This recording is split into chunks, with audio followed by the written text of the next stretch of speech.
Hi, everyone. Welcome to WayPoint. I'm Phil, and thank you guys for joining us. But before I get into the topics of this week's episode, one of the things that I wanted to point out was over the course of the several weeks since I've been hosting the show, I've been reviewing them and wanted to improve the way the content is being delivered so that it's both informative and educational.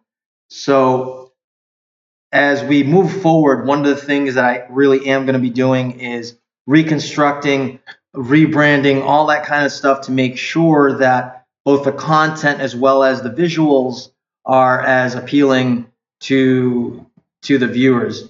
But on top of that, I realized that, and this has been a problem that I've had for several years is having a little bit of stuttering, and I say or.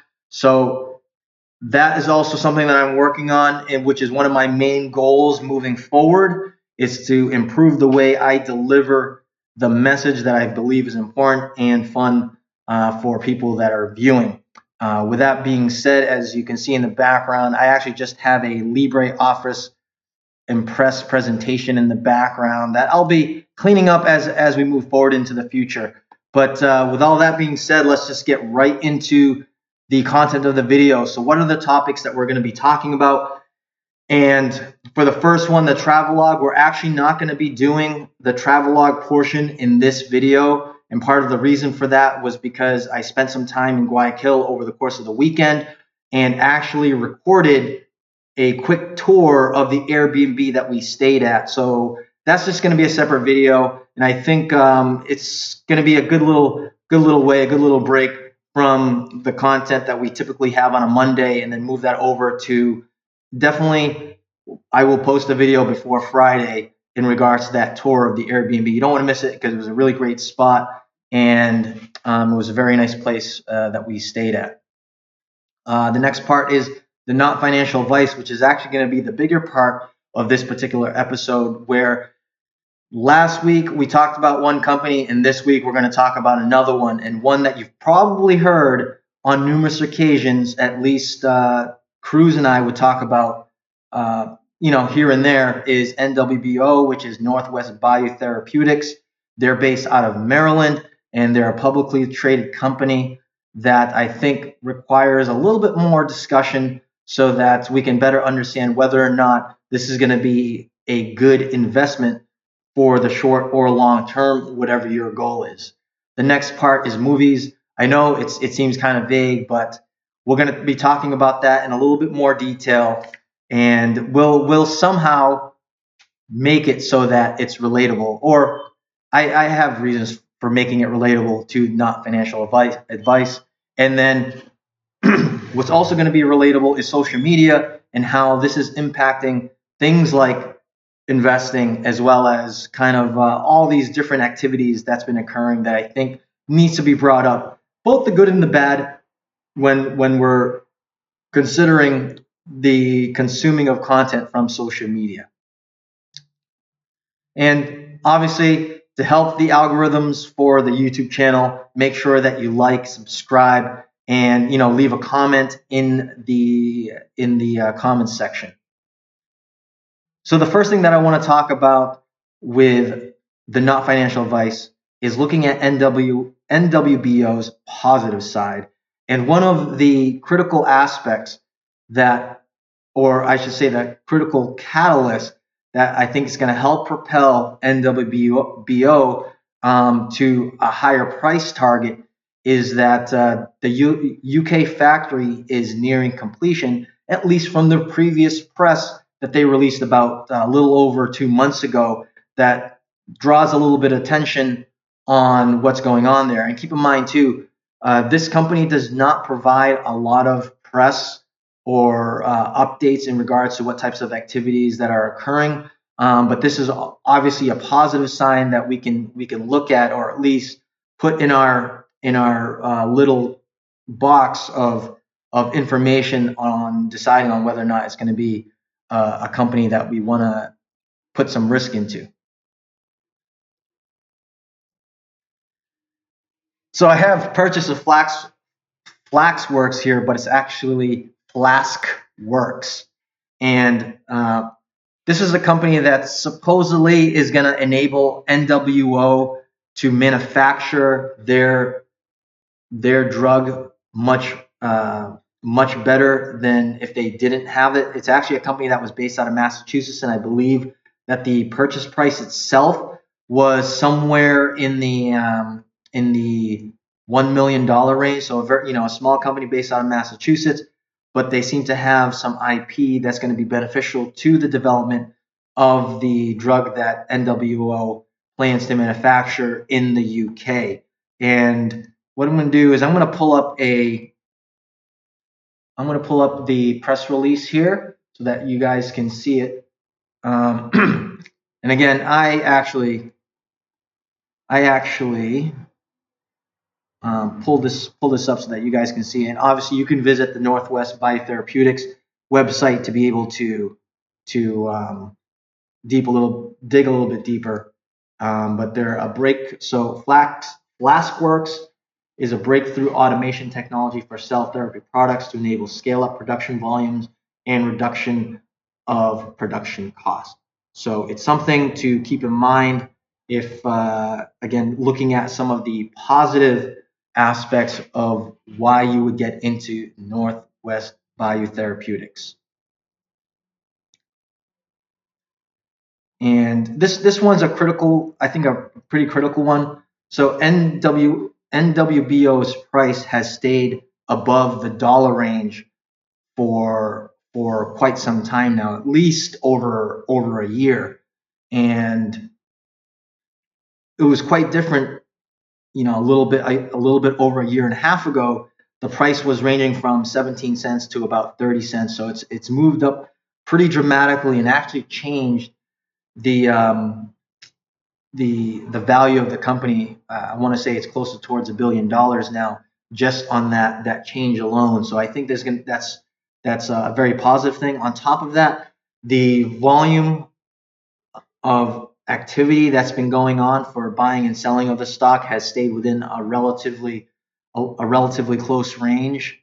And I'm going to jump into Yahoo Finance. And right now it's 12:32 p.m. Sorry about the dogs in the background. It's just kind of just the environment that we're in. So right now the current price is pretty low. They're just a little over $1 billion market cap, and their volume halfway through the day is within range. So you're looking at about $1 million a day. So they're not setting the world on fire, or at least making some pretty big moves.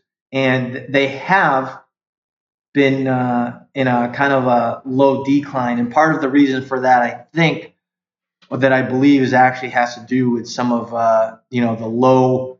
So not only is the broader market itself taking a little bit of a nosedive, as we see here, and again, this is at 12:33 p.m.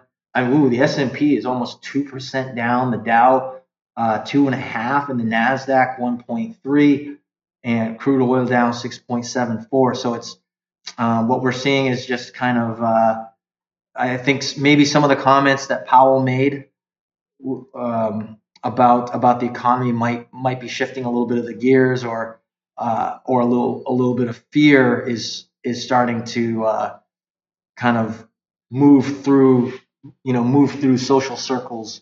So in a lot of ways too, this might be a good idea to consider putting some money on the side to buy during the dip.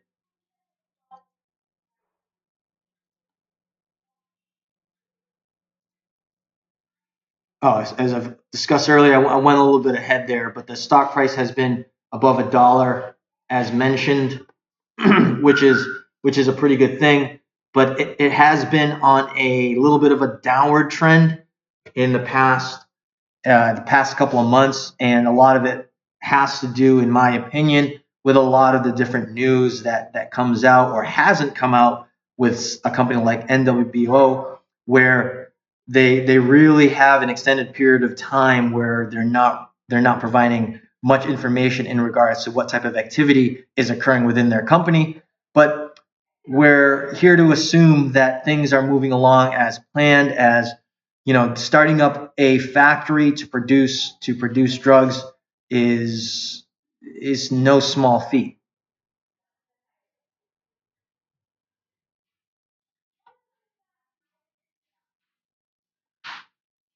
Another key component that some people might not be aware of, is at least some type of UCLA endorsement that shows that at least they're associated with an institution. And mind you, when I say institution in this sense, I'm talking about educational institutions rather than institutions that are financially backing companies or that would potentially back up companies like NWBO. And as we go into, we can actually go into a little bit, we can go to the website here and kind of just go into what they're doing. And it's a double blind study where the doctors themselves don't know that they're providing the treatment, but also with that, they're actually taking the tumor cells and observing whether or not it's actually reduced the effects of the tumor. And you guys can go into a little bit more detail, but this directly comes from the UCLA website that I think is worth checking out. And again, their main researcher for NWBO is Linda Liao, if I'm saying that correctly.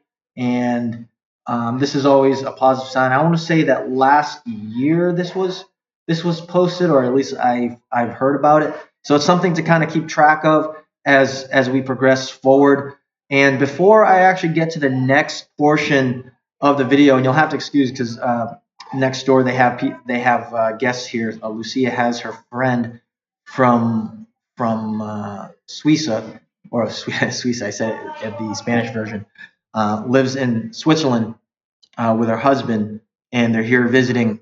So she's going to be here for a little bit longer, and her husband is staying here, I think, one more week before he heads back.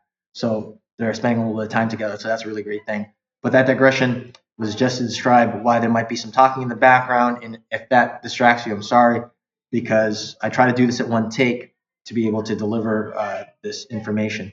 But one of the things that, before I move on to the next section, is talk about why the UCLA endorsement is a positive thing. So at least with this, and it's something that you can read on the UCLA website, is like I said, there is at least that they're posting content about NWBO's DC Vax treatment. So it doesn't consume much of other parts of the UCLA website, but at least you can see that it's on there, and it's not just some random study or treatment that's being provided just out of the blue. So it has some levels of credibility that we can at least feel very positive about. On top of that, there is some top line data that is leaving a lot of investors in suspense that could greatly alter the results of where this stock goes. So in the meantime, we're all going to be left in drama. Full disclosure, I do own some NWBO, and obviously one of the things, whether I have a large holding or a small holding of a company, I do like seeing when things are green with my portfolio, especially on a day like today, where the broader markets, including my portfolio, is taking a little bit of a hit, or a lot of a hit, depending on how you interpret how a portfolio looks over a course of time and the actual time frame itself. All right. So we were talking about a lot of the positives of NWBO. Let's talk about some of the negatives. Martha Stewart. Well, not particularly Martha Stewart, but Linda Powers, the CEO of NWBO, was part of Enron at one point in her career. So this type of information is actually going to leave a little bit of a bad taste in people's mouth in regards to the scandal that happened at Enron that included Martha Stewart, and just out of just association with the Enron problem that occurred previously with Martha Stewart, it paints a bad picture for Linda Powers. So again, it might not be information that's readily available for people to see, but it's something to point out and at least take this information and use it to whatever decision making that you're going to make. Another very big contributor of what could ultimately spell disaster for Northwest Biotherapeutics is clustered, regularly interspaced short palindromic repeats, or CRISPR for short, is going to be a major competitor in the biotech space.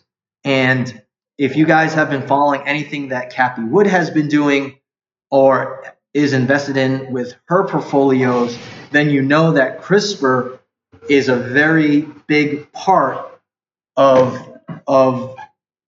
what they invest in. And the typical window for ARK Invest, on their returns is a 5-year window, and that does seem like a long time.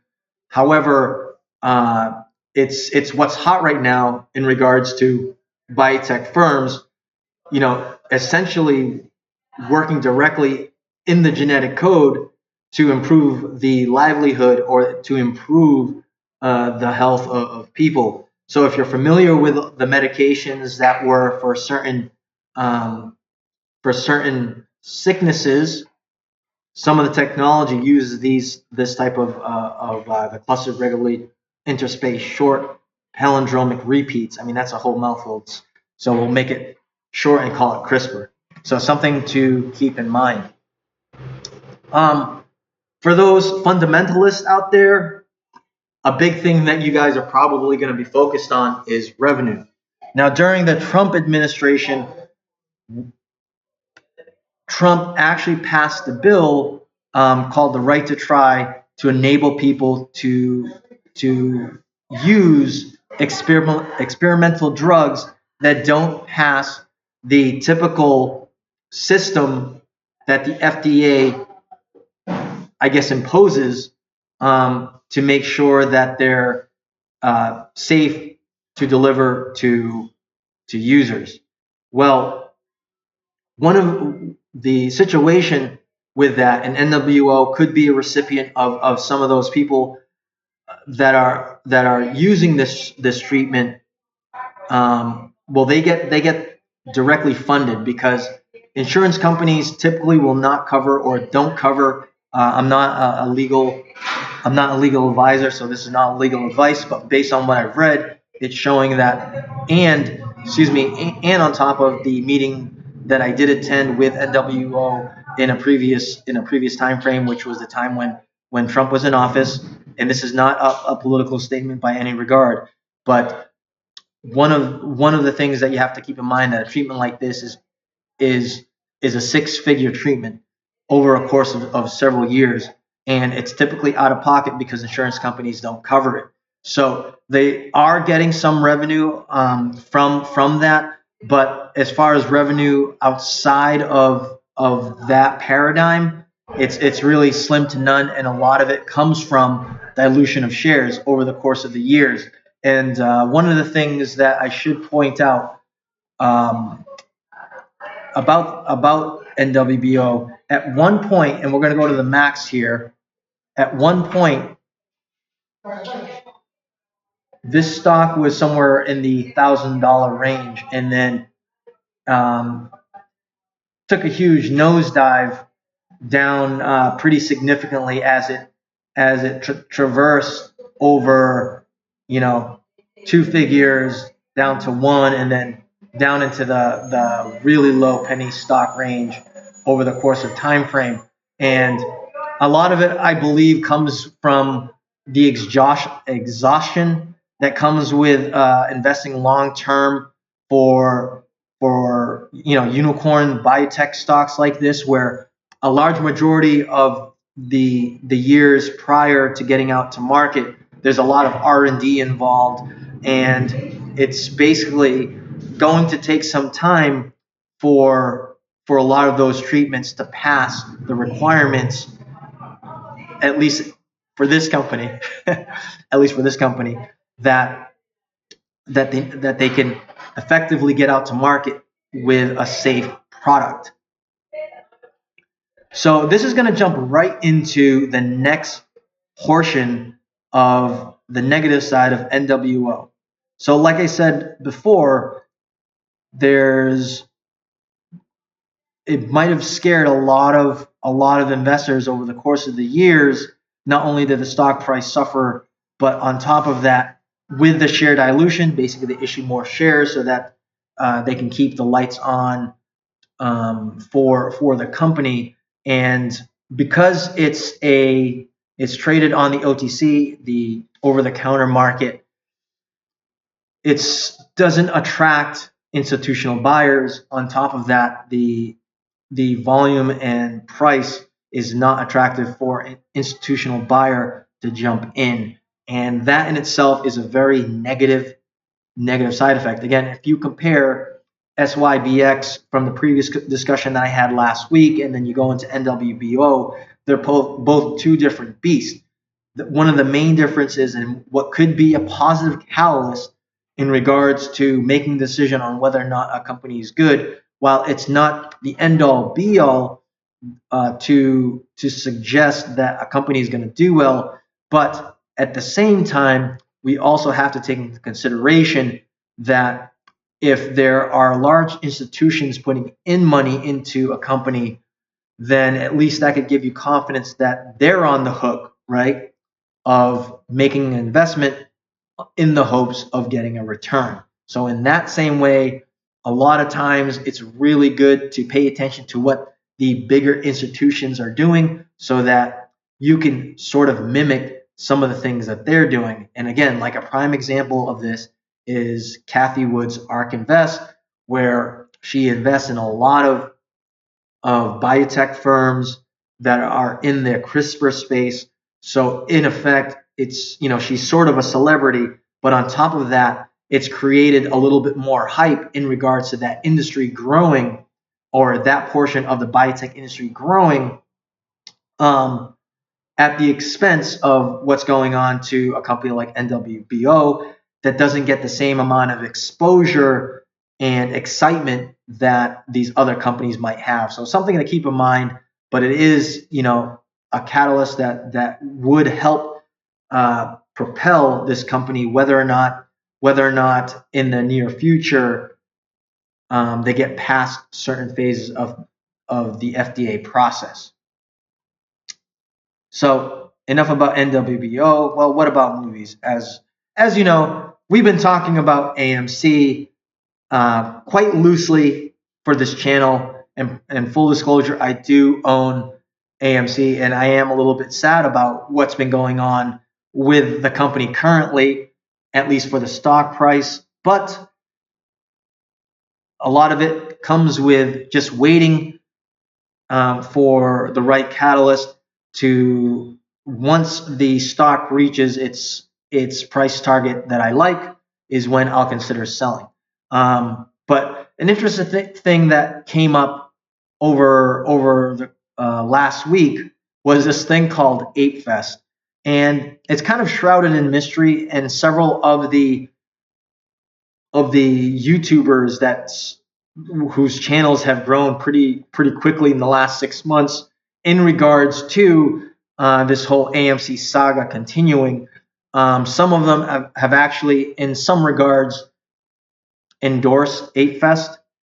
And tell you the truth, I don't really have much of an opinion in regards to what they feel or what type of benefit they get out of it, whether it's personal or financial. That's not up to me to consider that as part of why they would consider endorsing this event, but it's an event that's supposed to celebrate this whole ape movement. And without a doubt, I mean, just like in regards to this video, right, where we're using the YouTube platform and talking about these types of topics, in the hopes that we'll get more viewers. So in the same vein, you also have someone who organized an event, put a really nice website together in order to attract potential people who are in the ape community to attend this event that's going to be happening in January 2022.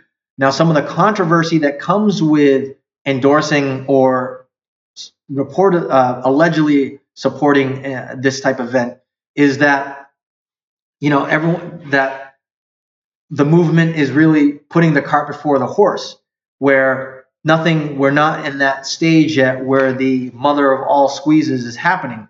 Right now, we're still kind of in that lull phase where we don't know what the time frame is or anything like that. However, in a lot of ways too, we also have to take into consideration that an event like this is showing how big at least the community has been over the course of a very short time frame, where it's gained the attention not only on mainstream media news like Fox, but also you have events that are being hosted in Las Vegas, out of all places, for an inaugural event to celebrate the ape community. So, again, it really comes down to just having your own opinion about it. For me, it's really, in my opinion, an event like this does a great disservice to the ape community. And part of that is, again, like I said before, it's, they're putting the cart before the horse, when the mother of all squeezes, or the supposed mother of all squeezes, is supposed to happen in some time in the near future. And on top of that, if a lot of the ape movement discussion has been about GameStop and AMC, then why is it in Las Vegas? Why is it not being celebrated at AMC or some type of venue with a GameStop? Something in that regard to kind of elevate the movement itself, or at least have a foundation of some of the things that it's based on, right? Because a lot of the discussions during the ape movement or the ape community is about AMC. So why wouldn't they have an event that has to do with AMC? Of course, there might be some legal ramifications that come with that, but there are some other aspects of it too, like I said, that makes a lot more sense. So it's kind of interesting that you have an event like A-Fest, but on top of that, it's Las Vegas. All right, they've lost customers. So again, you kind of have to look at this at a level head, right? The Las Vegas has lost a number of customers, and their revenue has dropped significantly since the pandemic. So they also have to be with the times, just like everybody else. With, part of it is we're reacting to all the different changes that are occurring, but at the same time we're being proactive and learning about and learning on the go of all the different things that have been occurring. And a lot of so not only is Ape Fest part of this kind of awareness that's built around what's going on in the ape community, but also, is it legitimizing or illegitimizing what the community has been aiming to do? So again, a lot of it comes down to just having a balanced mindset on it. And with that, with the stock price, along with the broader market itself, has been taking a little bit of a nosedive. It's important to be aware, right, that we can't just look at this event and go that it's a bad thing, right? Because maybe there was an event organizer, or there was, we don't know if someone's out there that wants to investigate this a little bit further, whether or not it was someone from the community that decided that this was a good idea, and the ape community, or it was some outside party that was just observing what was going on, on Reddit, on YouTube, or wherever else. Regardless of what it is, it's the situation that's going on with the MOAS, the mother of all squeezes, has gained the attention of numerous outlets, not only in the Reddit or mainstream media or and even Vegas. So again, take it for what it is. My personal opinion that an event like this legitimizes or at least limits some of the effect that the ape community has done, and I think this is going to be a really good transition into the next part because it's not really a C theory in the sense of we're talking about kind of weird phenomena that's been occurring, but rather, as we'll see here, is that the social media is way up, right? So one of the things that I really want to point out are these YouTube channels that have grown immensely over the course of 6 months and even less, and how much and what that says about what's going on with social media. So despite if we have doubts about what's going on with with the government,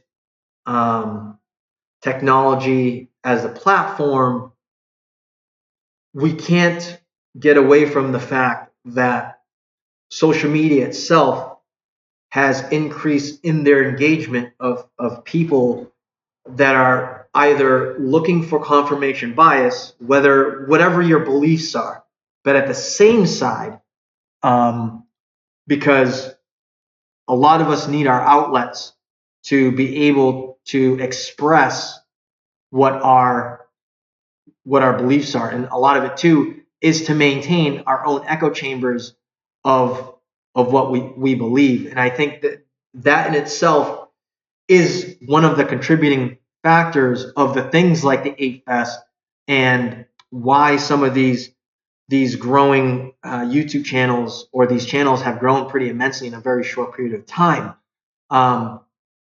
So naturally speaking, as these channels grow, they're going to generate revenue outside of the scope of what those channels have been originally created for. So if these channels are talking about stocks, well, these channels are making revenue. These people who have these channels are making revenue, and I'm pretty sure they're pretty steep. That would, what would be the point of of uh, of the stock channels, right? And that's kind of the evolution of what happens in social media, as the influencers popularity grows, right? The channel itself and the people themselves also evolve with it. But with that, there's kind of a shift in incentivizing the purpose, and obviously they have to make their money as well, right? Because some of these people that are making YouTubes have quit their jobs in order to focus on things like their YouTube channels, because obviously it's a lucrative way of making a living. And to each their own. That's one of the most important aspects about it. But again, at the same time, one of the things that we also have to take into consideration in regards to that, as the following grows, and maybe because my channel is pretty small, but it's one of those things that we have to anticipate, that if I was, let's say theoretically, if I was making $50,000 a month on stocks, but then I started making $100,000 on making a YouTube channel, per month, doesn't that kind of shift where things are going? And it does move, the levels of, okay, well, before they're doing a stock channel and they had a previous job on top of that, right?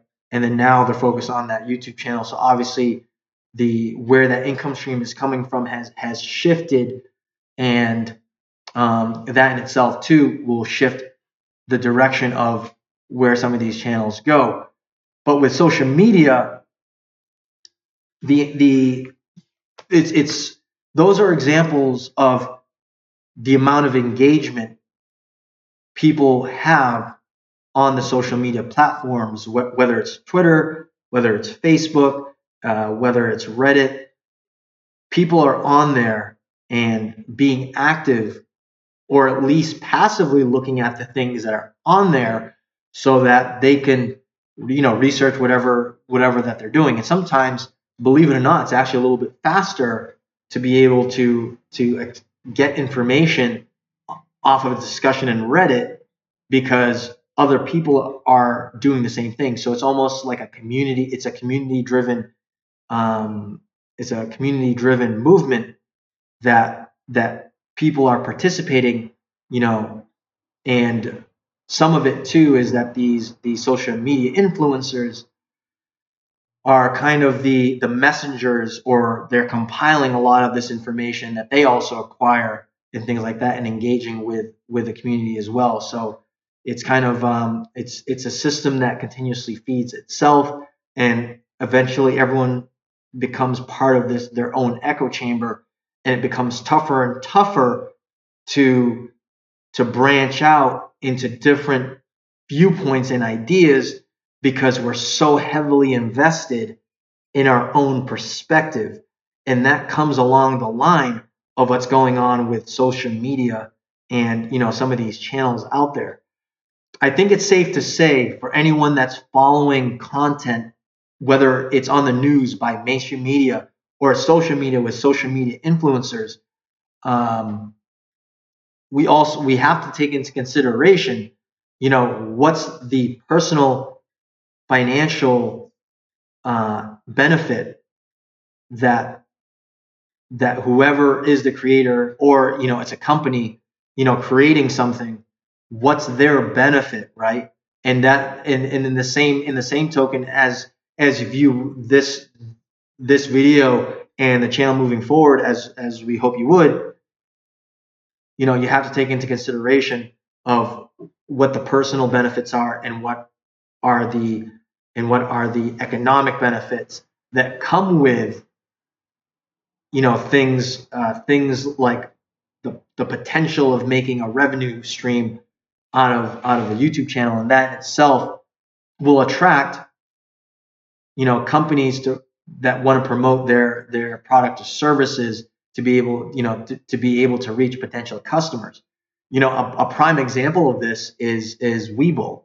Webull sponsors a bunch of different companies, to be able to market their product to potential customers. And I think they've been very effective. If you follow a lot of these other YouTubers, they have a Patreon. You can donate directly to their YouTube, and then on top of that, they're promoting things like Webull, or Robinhood, or even Publix, which is another one that I have heard of. So again, a lot of it comes down to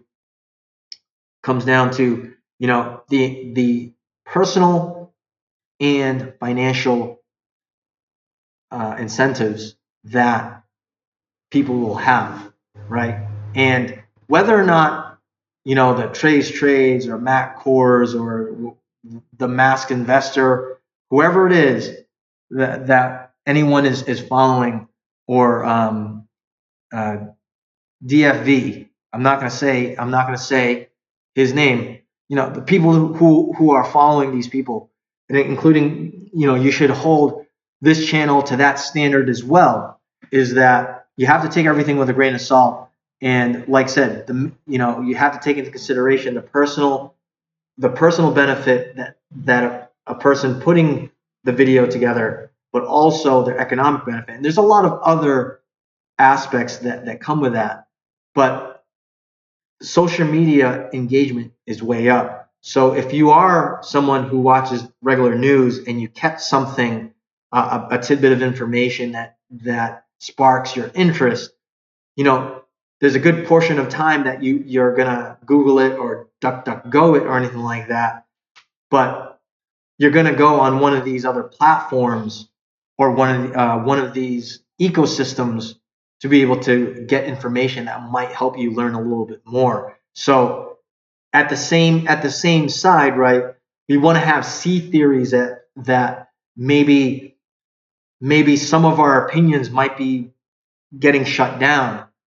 But at the same token, we're also using these same services that are supposedly preventing us from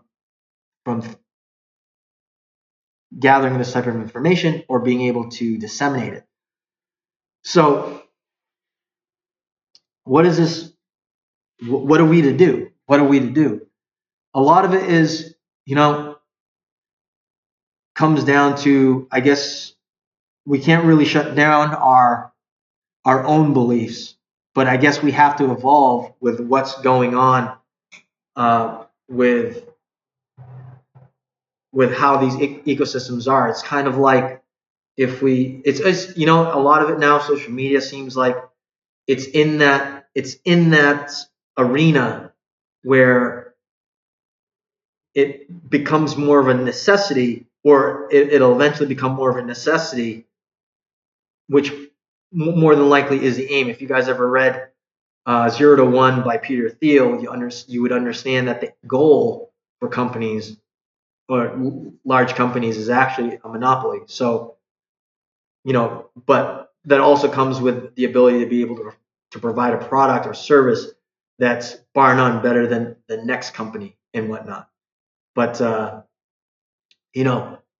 some of these restrictions is also causing us to want to engage more, is the point I really want to get across. Like, despite that there is, because it's going to divide groups into supporting certain movements over others. So in a lot of ways, as we, if there are restrictions on social media, and then there's these growing channels, and there's all these different shifts of, what's going to happen to channels and people's voices and opinions. If there are these restrictions, it does cause more engagement on all these platforms, whether we like it or not. And it's both a reactive and an active thing that we engage in, whether we're aware of it or we're not. And I'm a victim of that as well. But it doesn't. One of the things that I thought of last night was that if you're consistently consuming content on these platforms, right, whether you're on your phone a lot or on your computer at the same time, right, the ones that run these platforms are inside your head. You are not in your own. They are inside your head. That's really the main point that I wanted to get across, is that the more that we're engaged, and it's like we're feeding, we feed the machine feeds us, but everyone's getting what they want. So what's the issue? That's all I got, guys. Make sure to like and subscribe. And I had to end that abruptly because, well, let's have a little bit of a cliffhanger. But look out for consistent updates onto the channel. I really hope that you guys like this episode. It's a little bit different, and like I said, be on the lookout for the next TraveLog, which will be this week. And tune in next time, and I will talk to you guys soon. Thank you guys very much for stopping by.